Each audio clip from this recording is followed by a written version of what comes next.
हमारे खास मुलाकात कार्यक्रम में आप सभी दर्शकों का स्वागत है। आज हमारे साथ खास मेहमान पंडित लोक नारायण शर्मा जी हैं। पंडित लोक नारायण जी शर्मा वरिष्ठ साहित्यकार हैं। इनसे साहित्य के संदर्भ में जानकारी प्राप्त करेंगे और साथ ही इन्होंने जो साहित्य लेखन में क्या लिखा अभी तक उसके बारे में भी चर्चा करेंगे। आइए बात करते हैं पंडित लोक नारायण जी शर्मा से।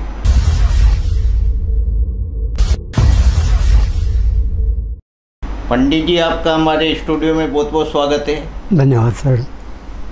पंडित जी, आपने जो साहित्य लेखन का शुभारंभ कब से किया और किसकी प्रेरणा से आपने साहित्य की तरफ रुख किया? मेरी सारी जीवन विविधाजनक रही है। नंबर एक तो ये कि जब हम स्कूल में पढ़ते थे तो उस समय व्याकरण दाता दो हमारे श्रेष्ठ अध्यापक बन रहे हैं और हमारे मैं तो मस्तिष्क के उनके से चरणों में मस्तक नमन करके उनके चरणों के मिट्टी को माथे पर लपेटता था। मैं धन्य हो गया कि उन्होंने मुझे व्याकरण का बहुत बड़ी बातें करा दिया। नंबर दूसरी, जब हम छठी कक्षा में पढ़ते थे तो रघुराज सिंह जी हाड़ा साहब वहाँ आए। वो उस समय शिक्षा अधिकारी थे। उन्होंने बाल सभा रखी हमारे प्रधानाध्यापक जी ने, और उस समय उन्होंने 2-3 गीत गाए। उसमें मेरे एक गीत ढंग से ही मस्तिष्क में बैठ गया। वो था गौ घटा को कीर लायो खरबूजा का आखिरी। साधारण सी बात है, पर आगे कहते हैं वो कि उनको हाथी जिसको पाड़ो वो जो डोबा में गाड़ो, लबड़ लबड़ काटो जी बड़ी लायो खरबूजा का आखिरी। वो दिमाग में चीज़ बैठ गई। क्यों कि बैसाख का तो महीना, उस समय की सूरज की लपटें और नीचे से रेती की गर्मी, भैंस का शरीर गर्म होता ही है, ऊपर से बदन उसके ऊपर वो लाद दिया गया और फिर वो कक्केर और बैठ गया, तो स्पष्ट है कि वो जेब को बाहर निकाल देगा। तो मैंने कहा ये कविता ऐसे हुई। तो वहाँ से वो प्रेरणा मुझे मिल गई। उसके बाद साहित्य में दूसरे गुरु हुए, आप जानते हो, नाम सुना हो, मदन लाल पंवार, जो मंडाना के निवासी थे लेकिन हमारे गांव के जवाई थे। उन्होंने भी मुझे कविता पाठ करने का कुछ हिसाब किताब बताया और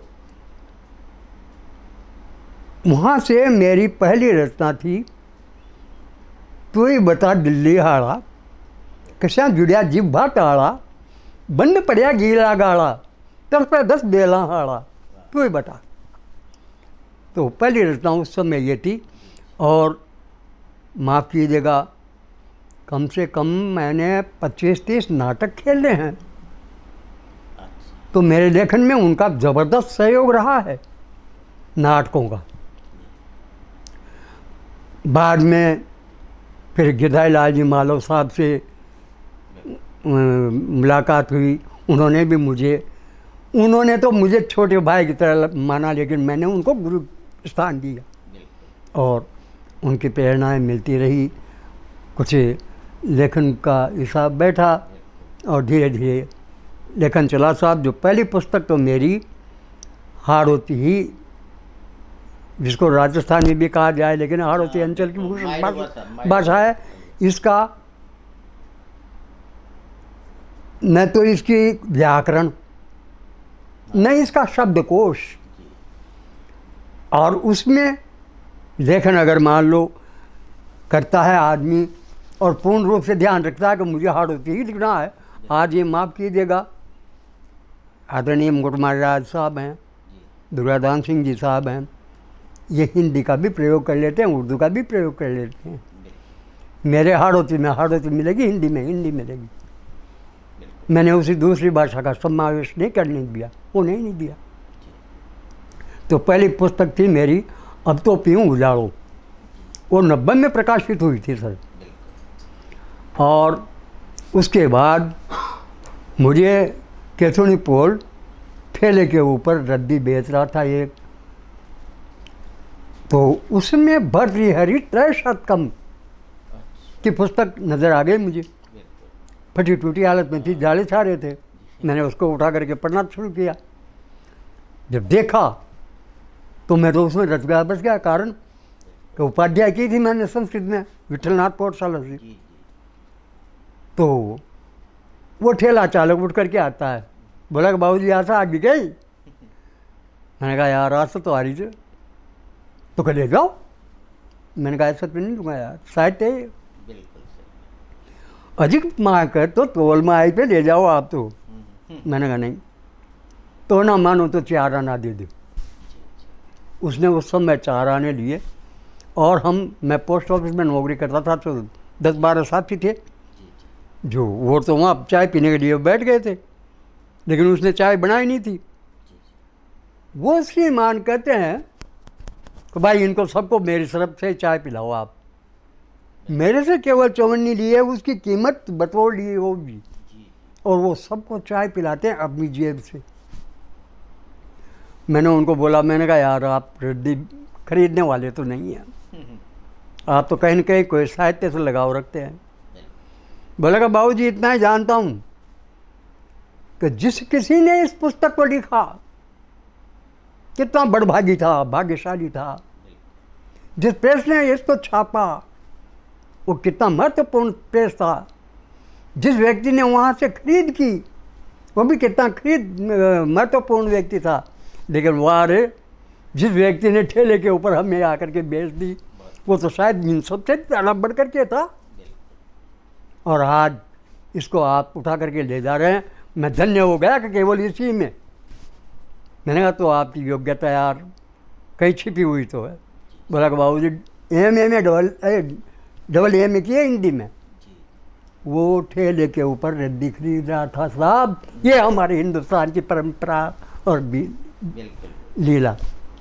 पंडित लोकनायन जी, आप अपने जीवन परिचय के बारे में भी हमारे दर्शकों को बताएं। आप कहाँ से हैं, शिक्षा आपकी कहाँ हुई और कहाँ आपने कार्य किया? जी,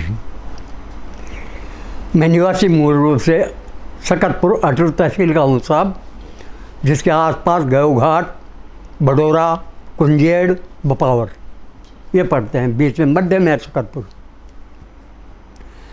8वीं कक्षा तो मैंने सकतपुर से अर्जित किया, 8वीं में पढ़ाई तो जी।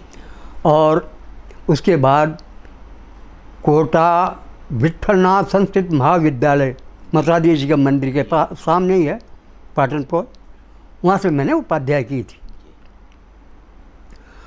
और उस समय जब मैंने उपाध्याय की तो प्रवेशिका तो मुरलीधर जी औदित्य थे शास्त्री, और उपाध्याय में हमें पढ़ाया गणेश लाल जी गौतम ने, जो यहाँ क्या कहते हैं वो लाल बुर्ज के थोड़ी आगे चल के है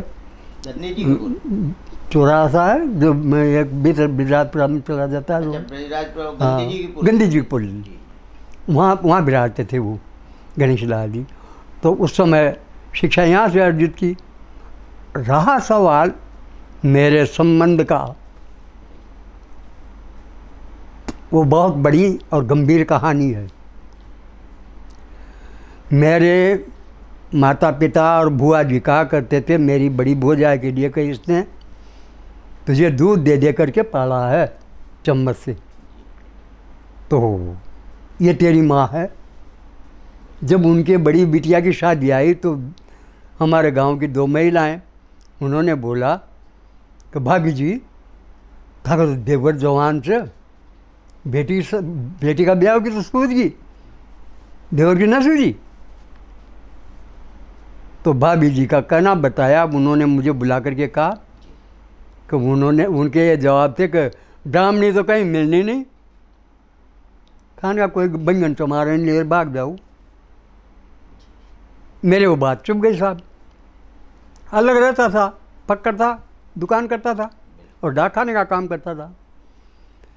मैं साहब कभी मैं साइकिल पर, कभी साइकिल मेरे कंधे पर, कभी मैं नीचे और बस के ऊपर साइकिल। इस प्रकार से दौड़ लगाता रहा। 1.5 साल तक खूब घूमा। स्वयं का स्वयं संबंध स्वयं से थोड़ा होता है। उसके बाद जब दुकान लगाता था तो रुटिया से घी ला करके मैं कोटा पे बेचता था। यहाँ जब घी बेचता था तो 2-5-8 व्यक्तियों से जानकारी हुई, कभी आपके यहाँ, कभी आपके यहाँ, कभी आपके यहाँ, जहाँ भी ट्रेन रखूँ मैं 2-3 उनको डब्बा भर के 1 किलो का घी दे दूँ, नया लड्डू बांट के उन्हें दो। आमदनी भी ऐसी थी। वो चीज़ पूरे मोहल्ले के पकड़ में आ गई। बोला ये छोरे के पास तो अच्छा हिसाब किताब है यार। तो उन्होंने सबने, हमारे साथ थी विधवा, उनसे पैरवी की। और तो बेटा कि एक दिन बिछाला से हमारे पास, तो वहाँ के गिरिराज जी 2-3 ट्रॉली भर के यहाँ कोटा की मंडी में धनिया लाए। और केतनी पोल थाने के पास में वो गिरिराज जी पान वाले की दुकान है, वहाँ पान खा रहा था मैं। वो भी आए, आते के साथ, अरे यार ये भी अच्छा हुआ तू मिल गया मुझे। मैंने क्यों, कोई बात हो तो बताओ। बोला बात यार बहुत ज़रूरी है, तुझे मेरे साथ चलना है। तो मुझे मंडी ले गए। वहाँ जा कर के और उनसे कहते हैं आरतिया साहब से कि साहब ये तो पुर्जियाँ लो और यो बैग लो, सारा किराए का वाला कर दीजिए। मार तो 1200 फ़ोन आ गया काका साहब को, जमीन तो वहाँ जानू सी। मैंने कहा यो करका रही हो दादा, 3 ट्रक माल का पैसा कुल मिला के बैग पूरा बढ़ गया साहब। उन्होंने आरती जी ने कहा जा आप कहोगे कार से मैं आपको छोड़वा दूंगा। आखिर वो कार से ला करके मुझे केथनी पोल छोड़ गए। वहाँ मेरी भतीजी रहती थी। जब जा करके देखा तो वो मेले में निकल गए, ताला। अब कहाँ जाए, इतने रकम को ले गए। मैं उस बुढ़िया के पास पहुँचा, डोगरी के पास, जो विधवा थी, जिसके बिटिया थी एक, उसके बारे में चर्चा चला रहे थे मोहल्ले वाले। वहाँ भक्त के साथ ही वो भी तैयार हो रहे थे निबट के। बोला चलो मेले में। मैंने कहा चलो तो सही, लेकिन मैंने कहा इस बैग को तो रखना है।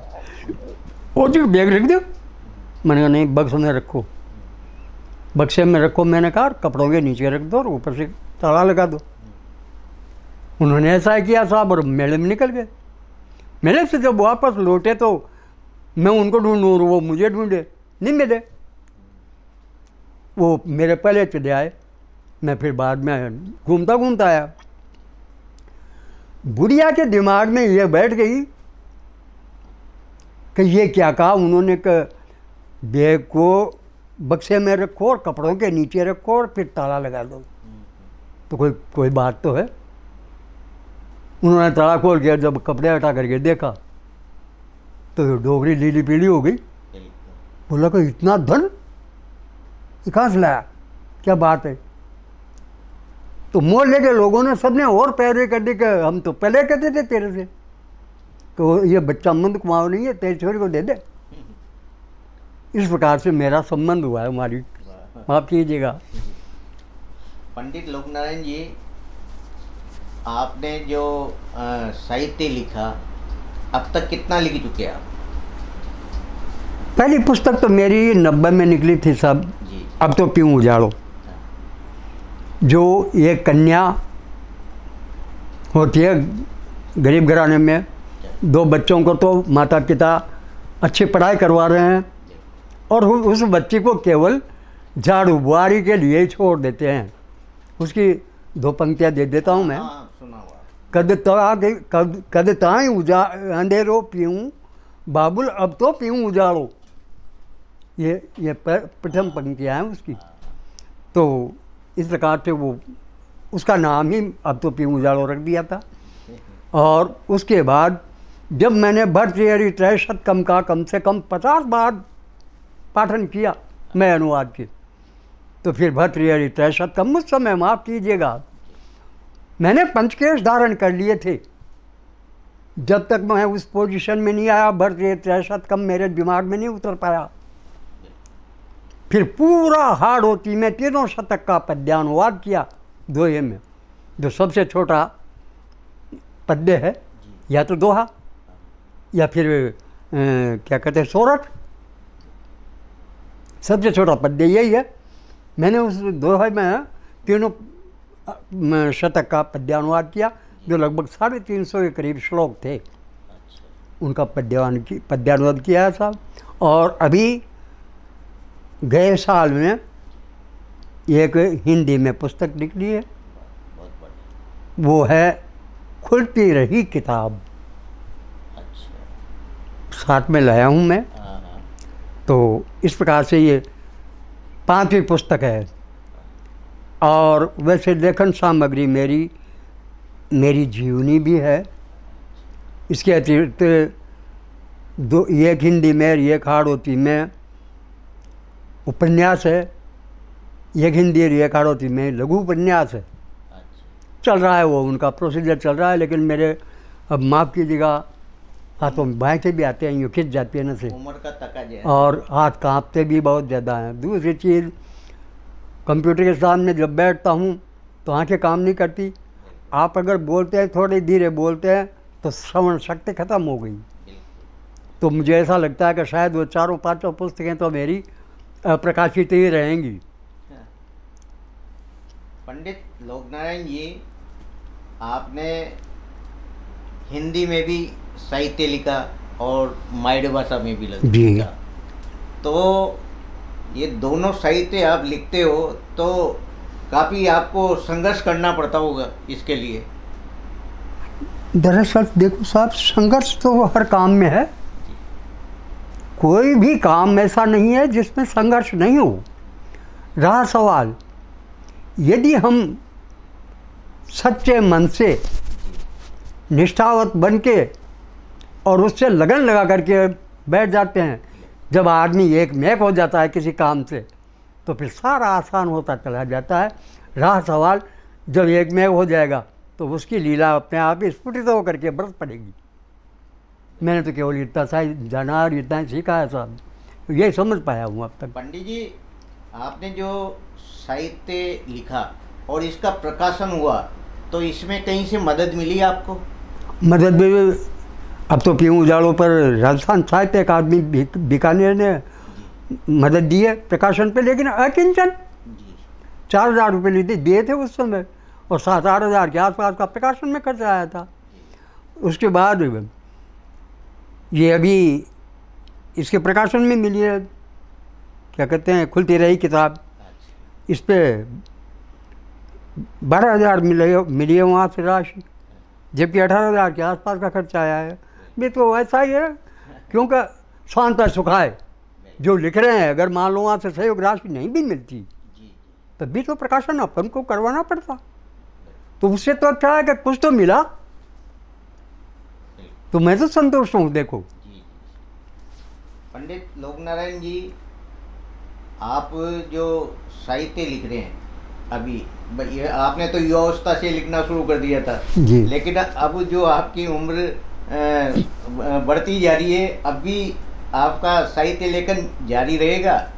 हाँ, कोशिश तो ये कर रहा हूँ साहब, लेकिन मैं हतोत्साहित भी हूँ अपने आप में, क्योंकि ये बाँट आना और हाथों का दूसना, भाई आंखें इतना तो काम कर रही है कि जो लिख रहा हूँ उसको पढ़ सकता हूँ, लेकिन जब कंप्यूटर के सामने जाऊँगा उसको कहीं तो निकलाऊँगा ना इनको, तो फिर कान काम नहीं करते ढंग से। तो ये मेरे सामने बहुत जटिलता होती जा रही है दिनों दिन। और वैसे हालांकि ये तो 90-100 साल की अवस्था लोगों की हो रही है, और फिर भी घूम रहे फिर रहे हैं। मैं तो अभी 80 में भी 2 घंटे हैं, 1.25।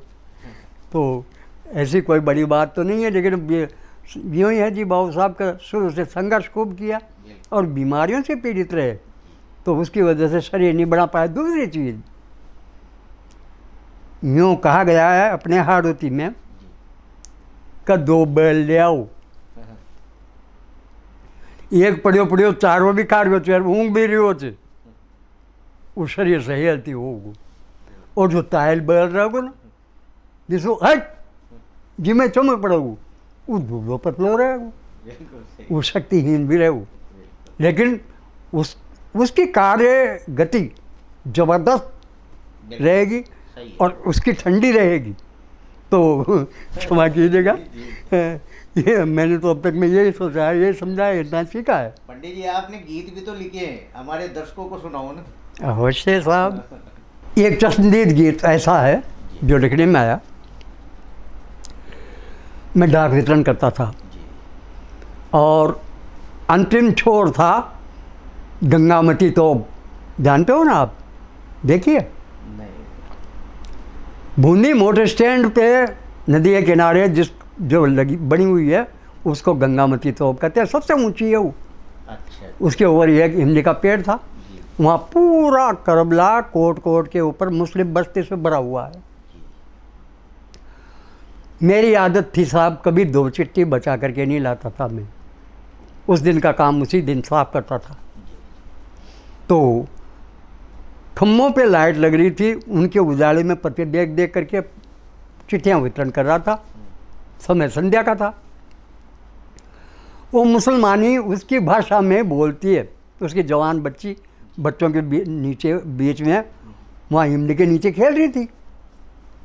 तो उसका कहने का तौर तरीका कुछ ऐसा था कि अब तो तू जवान हो गई है, उन जवानों छोरों के बीच में क्या रोने के लिए खेल रही है क्या? 2-5 गालियाँ बककर उसको। अब तो मवेशी भी घरों पे आ गए, चिड़ियाँ चचाने लग गई, पेड़ों के ऊपर बैठ गई। वहीं से शुरू किया मैंने। सूरज सोयो संध्या फैली, तारा उग्या मटी गोधूली, ठाकुर जी की झालर बाजी, गाया गले गड़ावा झूली, चढ़ी चुड़गला बासो बस गया, चढ़ी चुड़गला बासो बस गया, आम नीम की डाल अंधेरो छे, अंधेरो छेरी तू मोट्यार, छिया पताया सुमन मार, हे अंधेरो छे।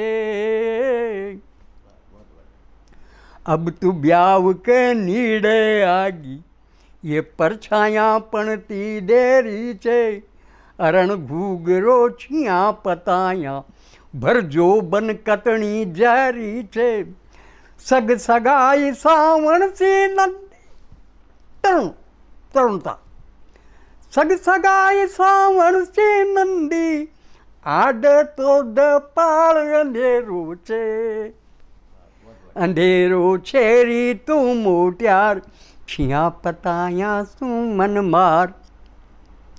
अरे कल की तारीख में तेरी क्या दशा थी? धूंधाड़ा जूं सटली पटली, आँखें में गिरदार से आंसू का दारवा चाल रहा है, मुंडा तो लाल टपकड़ी से। धूंधाड़ा जूं सटली पटली, नखर नखर होगी अंगीरो, सरद सड़ाया सहता डीला, जूं पाक खेता को जीरो। अरे बाबुल की कूड़ी नंगार दे, बाबुल की कूड़ी नंगार दे, आडे आई नुंगाल अंधेरो छे, अंधेरो छेरी तू मोट्यार, छिया पताया सुमन मार। दोस्त देखो आप, जब तरुणावस्था में कन्या इधर उधर कहीं खाड़ खोदरे में, झाड़ जंगल में विचरण करती है, तो बहुत से उत्संगों की उसके ऊपर निगाह जमी रहती है। यहाँ से निवेदन किया। खाल दड़ा अर बीड्या बरडा, ढस्या नोहरा घात लगाव, चढ़े डागणा मींड्या गुथबा, वह तारा हास हास हकड़ाव। यो मुकराना स्वरूप निरखतो, ए मुकराना स्वरूप निरखतो, उचंदो गोड्या गाल अंधेरो छे, अंधेरो छेरी तू मोट्यार, छिया पताया सुमन मार। आखिरी पद देखो आप। शिक्षा प्रद था, अनुसुईया सी बना गुरानी, कर ले ज्ञान सती सीता सो, अब अर्जुन कायर न जन्म, न तो उठ पाठ सीख गीता को। अरे हिवाड़ा सो पर्वत बन तू, हिवाड़ा सो पर्वत बन, आवन टाटी बाळ अंधेरू छे, अंधेरू छेरी तू मोट्यार, छिया पताया सुमन मारे दे। बहुत बढ़िया पंडित जी। वास्तव में जो आपने माइड भाषा में जो जिसकी मतलब शुद्धता है कि हाड़ौती भाषा में किस तरह वो गीत को सुनाया आपने, बहुत अच्छा लगा दर्शकों को। हिंदी में भी आपने गीत लिखे जी। एक छोटा सा गीत सुनाओ जाते जाते। भौरगढ़ के पास टुंडा गांव है और वहाँ नदी निकल रही है घलावड़ी, वहाँ हमारे बुआ जी के बेटे खेती करते हैं और उस नदी के किनारे बड़े बड़े आम के वृक्ष थे।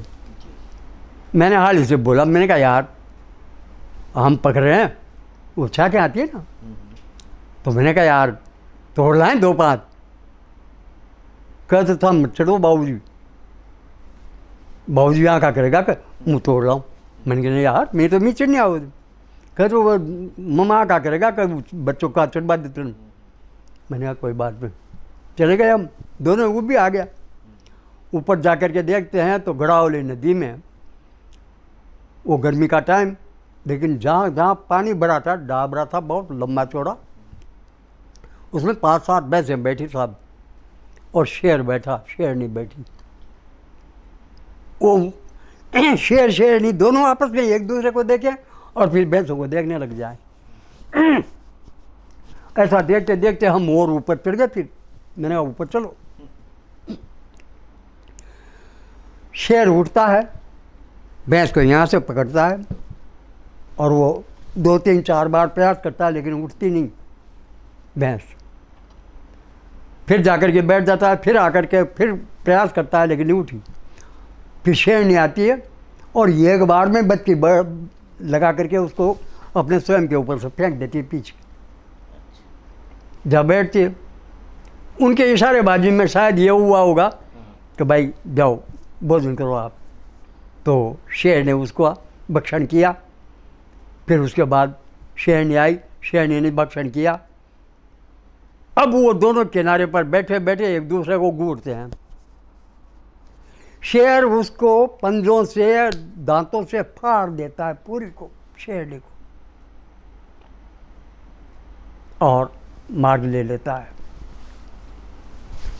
वहाँ उस शेरनी ने पंजा तक नहीं उठाया शेर के ऊपर। वहाँ से केवल यही की सोच बनी कि मनुष्य नहीं, पतिव्रता तो पशु और पक्षी भी होती हैं। वहाँ से फिर मैंने पतिहा और पतिहन को लिया, केंद्र बनाया निवेदन। चपल चकोर थी, चपल चकोर थी चांदनी में मुरझाई चाट की, आकांक्षी थी शुभ चिंतक पति चातक प्रभात की। रंभासी रमण उपवन करे, बन बनिता तरुअरुपात की, तृषा तृप्ति मधुआस भ्रमित चात की पति प्यास की। सूखा फीका उपवन मधुप का रागिनी श्रृंगार था, श्याम निशासा था भयातुर पति आगमन जुद्वार था। सारंग की सुन गर्जना बादल की, सारंग की सुन गर्जना, सारंग की वाणी सुनी मोर की। सारंग ओझल जान के चंद्रमा, सारंग पे राहें चुनी अपने पति के लिए। ऐरी बहन बन सुन बहन मेरे, सब देखा और सुनती रही। कली अली क्या निद्रा थी या स्वप्न में खो ही रही। स्वप्न नहीं तन जागृत था, वर्षा का कुछ आगमन था। साथ परे पति प्यास बुझे, इस आशय में मन उलझा था। अरुणास्त हुआ संध्या फैली, तम निशा विदारा का समा प्रभा। न घोर घमंड घन का दर्शन, न दामिनी दम की श्याम घटा। दिग झपट पति रटत रहन गई, पुनि भोर भई आशा जागी। और नोदय हो दोपहर हुआ, नभ निखार श्याम घटा भागी। पीव पीव में पीव गए, मरते दम तक न प्यास भागी। संपूर्ण वर्ष बीता भगवन, एकमात्र स्वाति बूंद मांगी। तू दे न सका वह ले न सका, तेरा था तुझको अर्पण है। कवि कल्पना दासी तन, पति आब अभाव समर्पण है। पति आब अभाव समर्पण है। वाह। ये थे हमारे साथ वरिष्ठ साहित्यकार पंडित लोकनारायण जी शर्मा। लोकनारायण जी शर्मा ने साहित्य कैसे लिखा जाता है और साहित्य से जो इनकी रचना मतलब समाज तक इन्होंने पहुंचाई, आप सब लोगों ने इनकी कविताएं भी सुनी। ये हमारे स्टूडियो में पधारे, बहुत बहुत धन्यवाद। धन्यवाद साहब आपको भी।